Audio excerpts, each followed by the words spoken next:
In less than 2 minutes, I'm going to show you one trick to make sure none of your competitors have better Facebook ads than you. If you haven't done so already, go ahead and subscribe to my channel so you're getting content like this all the time. All right, let's get started.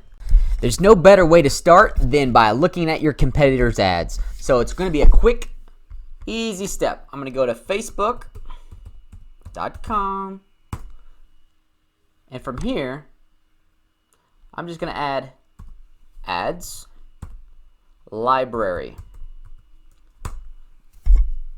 And this is going to take you to the ads library page, and here you can put in your advertiser's name.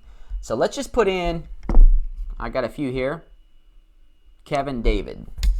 Most of you, if you are on my channel, you're here looking at Amazon advertising videos, and you've probably seen a Kevin David video. So now at this point, all I'm going to do is go look at my competitors' ads and just make sure my ads are better than those.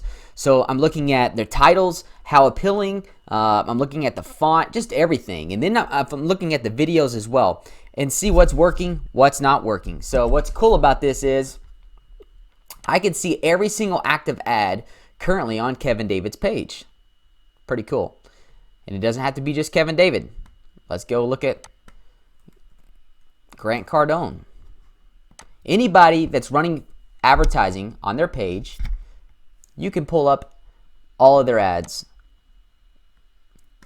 You can even copy their ads. I wouldn't suggest that. I would at least put your twist, your spin on whatever you're going to do. But the main thing is you're going to be able to see their ads so you can outperform their ads with your own current ads. So you can even take a look at their current pictures and try to make better pictures, their headlines, and get better headlines. So you kind of got the gist of it. So that's 2 minutes, that one trick. Now you can see all your competitors' ads, and now you can go outperform them. Thanks for watching. If you haven't done so already, subscribe. It helps me out. You're already here anyway. Just hit the subscribe and the little bell there so you're going to get notifications when I go live or when I'm posting a new video. And hit the like, post a comment, all those things. It helps me out.